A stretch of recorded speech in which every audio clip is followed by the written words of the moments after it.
Paano kapag yung jowa mo online di mo alam na kaaway mo pala sa school? Ganyan kasi yung nangyari sa akin. Hi, ako si Jay. 18 years old na ako at mag-grade 11 na ako sa pasukan. Actually, hindi ako excited pumasok kasi lagi naman ako nabubuli. Di naman kasi ako gwapo or hindi din maganda yung humor ko. Pero kahit ganito may girlfriend naman ako. Well, technically, online girlfriend. Since di ko pa siya nakikita buong buhay ko. Mag-iisang taon na kami ni Kimiko.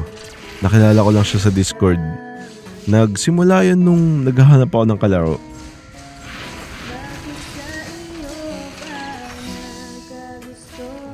Looking for duo. Pwedeng lalaki pero prefer babae. Grabe naman sa prefer babae. Kaya nga pwedeng lalaki eh. Sus, kahanap ka lang ng kaduo eh. Kaya nga, hindi mo ba nabasa sinabi ko? Sus, pare-pareho talaga kayong mga lalaki dito sa Discord.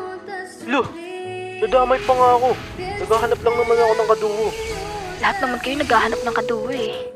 Tapos iiwan din after magsawa.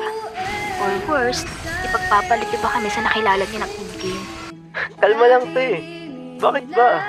Iniwan ka ba ng kaduo mo? Wala ka na doon. So, pwede ka ba maging duo? Lo, anong kunik? Naghahanap nga ako ng kaduo.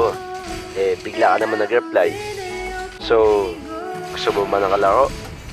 Laro lang ah. Oo naman. Sige, one game lang. Dami pang sinasabi no? Makikipaglaro din naman pala. So ayun, yun yung naging kwento namin kung paano kami nagsimula ng online girlfriend ko. Halos maghapon magdamag kami naglalaro ng iba't ibang online games. After ng isang buwan namin ng paglalaro nahulog din kami sa isa't isa. Kimiko, may tanong pala ako. Ano yun? Tingin mo ba pwede tayo mag-level up? Paano mag-level up? Like, kung pwede ba tayo mag-level up sa pagkakaibigan? Or more than just a duo? What do you mean? Gusto kasi kitang maging kaduo for life.